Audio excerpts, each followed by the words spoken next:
land is your land, this land is my land. From California to the New York Island, from the Redwood Forest to the Gulf Stream waters, this land was made for you and me. Hello, I'm John Grom, and welcome to the 15th Right and Left Discussion Forum. Right and Left is a nonprofit company that was incorporated in Ohio in August of 2012 and is currently awaiting tax-exempt status from the IRS. Right and Left is a grassroots effort to promote political civility. Our goal is to reduce the level of extreme partisanship by urging citizens to abandon biases that stand in the way of solving problems. We believe that healthy civil disagreement is a requirement of self-government and can only be achieved through respectful relationships. To promote civility, we are establishing a Right and Left chapter in Wadsworth that will be used as a template for chapters in other cities. Each chapter will have an active presence in its community with a speakers bureau, a local access TV program, visibility at local events, an aggressive advertising campaign, and a fundraising effort. Additionally, we will have an interactive website promoting political civility with an endorsable belief statement, a regular newsletter, and a capacity for the exchange and dissemination of ideas. Plus, we plan a multimedia advertising effort that will use a lion's share of our budget. Our discussion forum is aimed at showing that being right is not as important as the relationships that we have with our fellow citizens that enable us to share this country. Today's discussion panel, beginning on my left, is Patty Haskins, retired math teacher from Wadsworth High School and Democratic member of the Wadsworth City Council. On her left is Bryan Laubaugh, president of R&B Financial Services and member of the Medina County Republican Executive Committee. On his left is Democrat Dr. Ronald Chamberlin, retired senior research chemist. And on his left is Republican Jerry Ritzman, vice president and partner of Ritzman Natural Health Pharmacies. Today's topic is one that generates a lot of fire and more than a little smoke. We're going to discuss the pros and cons of merit pay, or pay for performance, for public school teachers. We're going to lead off our discussion with Patty Haskins. Patty, as a former public school teacher and president of the Wadsworth Education Association, I know you've given this topic a lot of thought. Would you like to share those thoughts with us? Certainly. Merit pay is not a new idea. It's been bandied around for many years. I know that there were a number of negotiations that I was a part of that it was discussed. I think people need to understand, first of all, how teachers are paid at the present time, and this is throughout the state of Ohio. All schools basically set their own base pay for incoming teachers. Teachers then can receive raises through negotiated contracts, which in the past 5-6 years, very few teachers are getting raises of anything more than 1%, if anything at all, and many have taken cuts in their pay. The only other way was through what was called the index, whereas a teacher was awarded an increase in pay based upon their years of service. The number of steps in that index were determined by each individual district. Some districts went up to 20. I think a lot have, over the years, had condensed their indices, and they were thought to be actually most effective when they went up to about 10 years, that you received these raises. You not only could move vertically across the index, but you could also move horizontally across the index, so that as you received, for example, you got your bachelor's degree to start teaching. Then if you had a bachelor's plus 15 semester hours, you could move to the next category. Then when you got your master's degree, and then if you had a master's plus, you could move over and increase your pay. Part of the reasoning behind that was to encourage staff members to advance their education and go back and do more work to better their position. The assumption being that their performance would increase with education. Exactly. I'm not sure that that's always been proven, and a lot of that has been, the incentive has been taken away, as all teachers are now mandated to have a master's degree within a certain number of years. So, yes, you look like you didn't know that. No, I didn't. Yes, No. And that's been true for a long time. For quite a long time, because that was before I retired, quite a while before that. And I believe it's within the, I want to say 10 years, but I'm not certain about that. You have to have that master's degree. And then beyond that, in order to continue, because you have no longer certification, you have all licensure.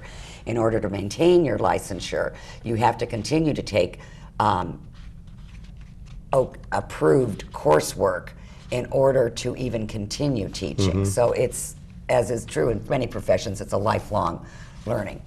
I think the idea with the public and with the proponents of merit pay is that giving automatic raises does not make you a good teacher, and it allows for good teachers or poor teachers to continue teaching.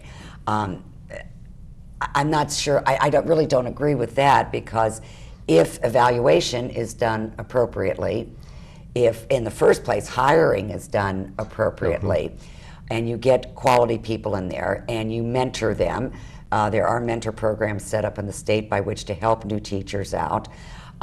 If they are observed on a regular basis and with a reasonable plan that is created by both administration and staff through a collective bargaining agreement, you can prevent the poor teacher from still being there 30 years later. But it seems like the basic idea is that the credentials are implied to add on to performance levels. Exactly. And there's a lot of things that improve performance. The problem is when you get to merit pay, and actually I wouldn't be opposed to it if it were a hybrid with some sort of index or evaluation or improvement based upon your years of experience and so forth. One of the problems you run in with merit pay is upon what the grounds are for establishing an increase in pay. Unfortunately, in economic times that are poor or bad, and school districts are having increasing costs thrown their way with unfunded mandates and so forth, and the public not wanting to increase or have to have their taxes increased through tax levies, it would be very easy to say, well, we're just not going to pay the teachers more. And that's a problem. Unless they perform better. But then they could always say they're not performing better. Bryan, you've been in the private sector, I think, your entire career, and I'm assuming that your income is based purely on performance. It is. I go in every day, and there's no assurances that a client's going to continue doing business with me. They're not at all required to, and it's based on I would consider the value that I bring to that relationship. I've seen in the industries that I've been involved in, more and more people going to the internet for their information, and then they come to me with the problem that they've created, wanting me to help them sort that out. So I'm probably at a different, at the end of the other spectrum when it comes to how to encourage and motivate and incent people to perform. I don't disagree with anything that Patty has said. I think in a perfect world, and in theory, those types of situations should work. But we've run into issues where it's been very difficult to move a system or move people through a system and remove the people that just aren't performing. I'm not against unions or collective bargaining or anything of that nature. I went online and pulled off the 2012 Ohio Teacher Evaluation System. And you would need a PhD to figure this thing out. How many? It looks like a lot of pages there. There's probably over 30 pages of graphs and matrices, and I guess I'm into simplicity. And this is all a plan for how to evaluate a teacher? This is part of I believe, now I could be wrong, this is part of the value-added program that the state of Ohio is in the process of implementing. Well, and not even the whole thing, because the actual algorithm that they're using to determine the value added has not been released because, in their words, it's too complicated to understand. Well, I would agree, and maybe we could turn to our resident PhD to help us figure this out, because I think if I were a teacher or involved in the system, I would find it very difficult to understand how I am being evaluated and in what particular areas. I guess I just go back to simplicity. I've been involved in a variety of different companies with individuals that were in very simple evaluations. One large company does a 360 evaluation. They talk to not only the people they work with, their clients, their customers, and they boil it down to a very simple matrix. And I don't know if this particular system will do that. Ron, you're sitting there looking like there are a lot of deep thoughts going through your head. Want to share some of them with us? Well, I have a couple of thoughts. I've not been an educator. I've certainly been subject to merit considerations in my job. It was never clear to me what they were based on. Say, okay, we're giving you 4% this year, or 5%, or 2%. There have been occasions in my career when I got nothing. No increase, no salary increase for the year. And again, the reasons weren't entirely clear.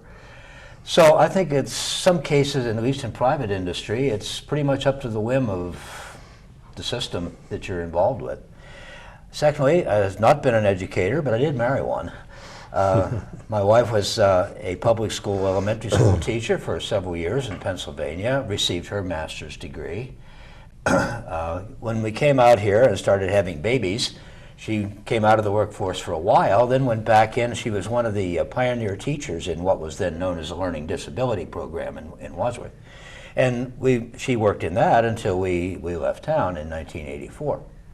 So she and a number of other folks that I've known in the teacher have said the problem with the teacher evaluation, and as it seems to come down to, is looking at test scores of students as a way of evaluating the performance of the teacher. The No Child Left Behind Act, for example. This is a mistake, because it's making the kids part of the evaluation system rather than applying your knowledge and your expertise to bringing the best out of that particular kid. Particularly in the learning disability field, each child was unique. Each child, the program for each child had to be tailored for that child in order to bring her along.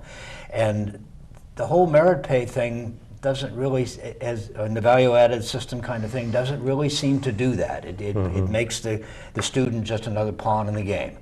And that's probably a mistake. How you evaluate the merit, certainly the step increases for experience, the step increases for education, I think is a valid thing. I think, and I've seen, you say the results aren't clear. And I saw some statements in my reading about this over the week that people pretty strongly feel that giving the teacher more experience, more expertise, translates into a better deal for the students. So, Jerry is an entrepreneur with how many employees? 100? Over 200. Over 200 now. Right. And of course, you're facing the prospect of trying to determine how much each one of them is worth on a regular basis. What are your thoughts? My thoughts as far as incentive pay in relationship to teachers' salaries is that I think it may be a mistake to look at, some people say, well, we got to treat this like a business. Education is not a business. It should use some business principles, but I don't believe that we should treat it strictly like a business. I'm in favor of incenting people on items that they can control, but there are so many things out of people's control, whether you're in a business or whether you're in the classroom. The teacher cannot control the motivation of the students. And so if we're evaluating, as Ron said, on student performance or improvement, that's not totally, but it's not totally under the control of the teacher on how hard that student applies themselves or how hard they work.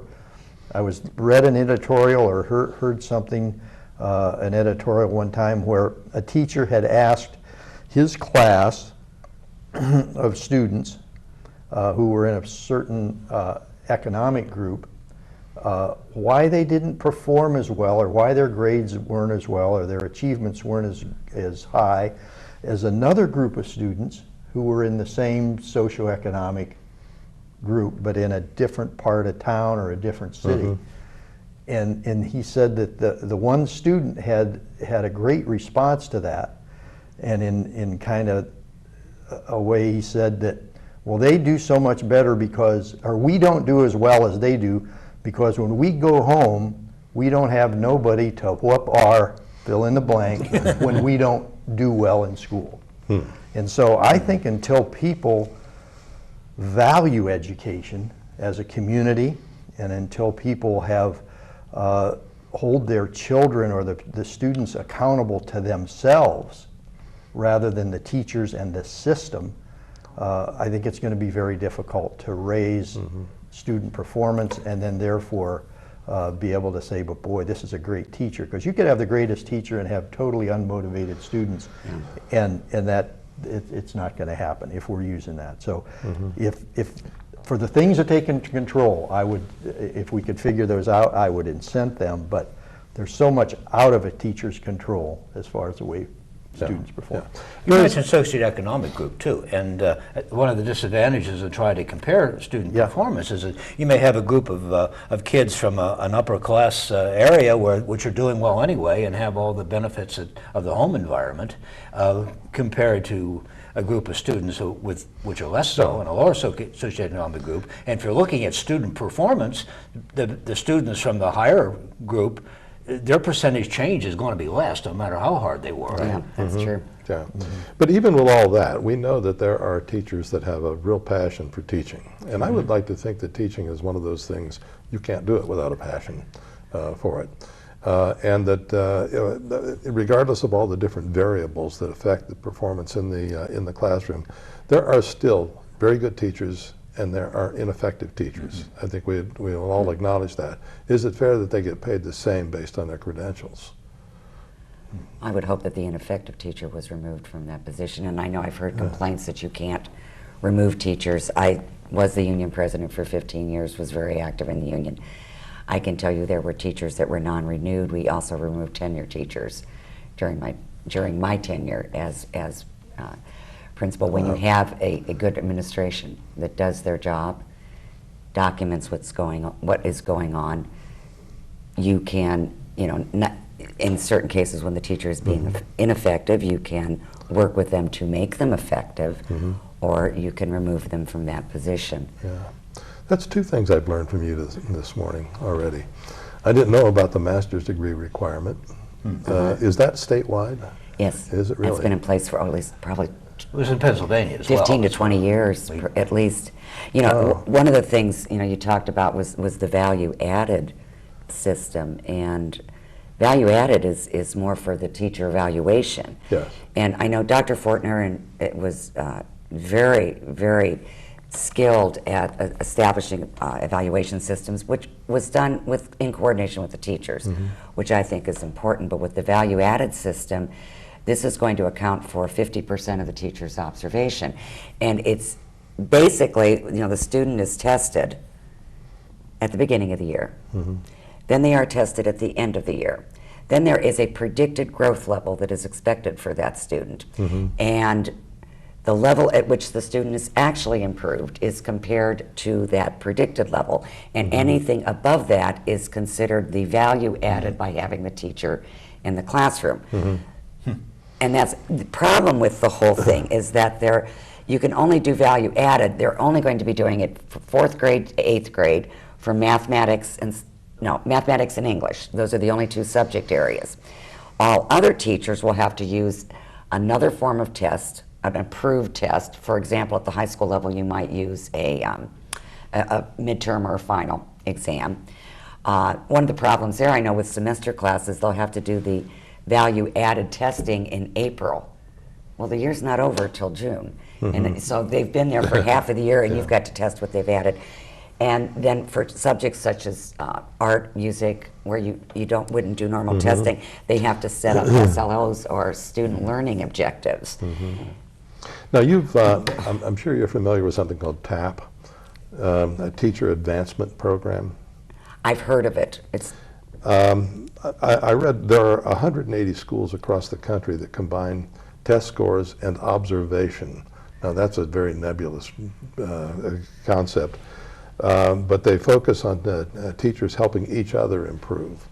They have meetings where they discuss something that's worked in the classroom and they move it on. They meet for a few hours a week. And in one school system, they doubled the percentage of students with advanced scoring in math and reading, and they reduced the scoring below the basic level in math to 46%, reduced it by 46%, and reduced teacher turnover from 32% to 10% in that system. Now, they said that cost was one of the drawbacks to this, but it only cost between $250 and $400 a student per year to implement the program, which when you're talking about $10,000 per student or however many, I don't know how much we spend in Wadsworth per student. 4,000 something. Is that right? In It's one some of the inner lowest city in the schools, county. it's up in the 10 and 12,000. Yeah, Wadsworth is very, very fiscally, what's the word I want to use? Fiscally Sound. Sound, thank you. Conservative, fiscally conservative. Conservative, yes. Prudent. Prudent, yes, better word. Here was the other thing that I was concerned about. I know that my background has all been in the private sector, except when I was in the Army. I was never in the public sector at all. And that trying to figure out what it is that will stimulate an employee to improve performance and the prospect of paying them more money was not very high on the list of things that worked. Recognition is very high. One of my technicians once had a sign on his desk that says, "New incentive plan, work or get fired." You know, incentives are nice. One of the problems you have is you want, at least I always did for my children, I wanted the best and the brightest teaching my children, particularly in the areas of math and science. It is very difficult for public school systems to attract the best and the brightest when those that are skilled in those areas can become a chemist, work in private industry and make so much more. So that it is imperative, I think, that you make, it's not that you have to make six figures. Teachers don't make six figures, contrary to what some people believe. They do not make that much money, but at least make a wage that allows them to raise a family comfortably and will help them pay off their student loans for all of the education requirements that they have. John Kasich wants to pay each student $100,000. Is that going to happen? Yeah, right. Each student? No, each teacher. Yeah, that Teaching the students, makes a too. little more sense. Jerry, in your work and trying to evaluate your own employees and pharmacists and so forth, do you have a performance standard when you do a performance review at the end of the year? Is there some kind of a particular standard that you use? We have what we call our 4 particular areas of performance that we focus on. It's service, consistency, attitude, and teamwork. And we build our evaluations around how somebody measures up to that, how they evaluate themselves, and then how their supervisor evaluates themselves. And then we, in addition to those, what we call the 4 pillars of performance, we have our standards that we think that everybody needs to relate to people with what we call RISE, respect, integrity, service, and excellence. And so that's what we evaluate people around. And it's an individual will evaluate themselves, their supervisor will evaluate themselves, and then they sit down and compare their evaluations and discuss where there are differences in the 3 levels of each of those. So if you had a situation like the schools do, that you would be asked to evaluate your customers on their wellness, and the pharmacist would get paid according to how well his customers were. Well, I can't control how some people, how compliant they are with some of their health practices. Again, that's a control. Yeah. What can I control? One of the things that I've read that is a criticism of pay for performance for teachers is that it forces them to be competitive and causes stress among the teachers. And and I'm wondering if that's a bad thing. You know, I would say competition in the right form is not a bad thing. A little bit of stress goes a long way. I agree. I agree with that. I think what Jerry's brought up is something that is aligning his employees' interests to his company's interests. And I'm sure Jerry wouldn't have a company if all of his employees decided not to show up on a given day. And so we need to work on aligning everyone's interests to the interests of that student, because it's not a widget that we're producing. You know, Exactly. we can't just statistically measure whether there's enough chemical in that particular product or whether the steel's going out the door with the right strength. You know, there's a lot of variables in that, but getting the student where they need to be so that they can be competitive in a very competitive global market. And parents, really, it surprised me when I looked at this, there wasn't anything that led to a parent's input in this evaluation. No, there isn't. You know, There isn't. and I think a parent should be probably 10, 15, 20% of that. That parent should be required to come in and sit down with the peers of that teacher and go through an evaluation. And they shouldn't shrink from that responsibility, and the teacher shouldn't be afraid to sit down with their peers and the student and the teacher and the parent and the administrator and go through a 360 review. So aligning interest is very important. The parents of Wadsworth have been very outspoken over the years as far as how their teachers are doing. So. Okay, in the last 5 seconds, I've got to get in the last comment. I often thought that a good evaluation system would include the student, the teacher, and other teachers. The student, other teachers, and parents in the evaluation process. Well, thank you very much. This was a good discussion, and again, it seemed like it was over too soon. Yeah. And I'd like to thank everyone who is joining us in these discussions. And if you'd like to learn more about Right and Left, please visit our temporary website at rightandleft.org. Or to become a volunteer or contribute to Right and Left, please contact me, John Grom, at 330-336-2213. And we would like to leave you with this thought. If you're willing to re-examine your closely held beliefs and ask someone else about theirs, you're on the civility superhighway, and we hope you run into a lot of traffic. Thank you, guys. Thank you.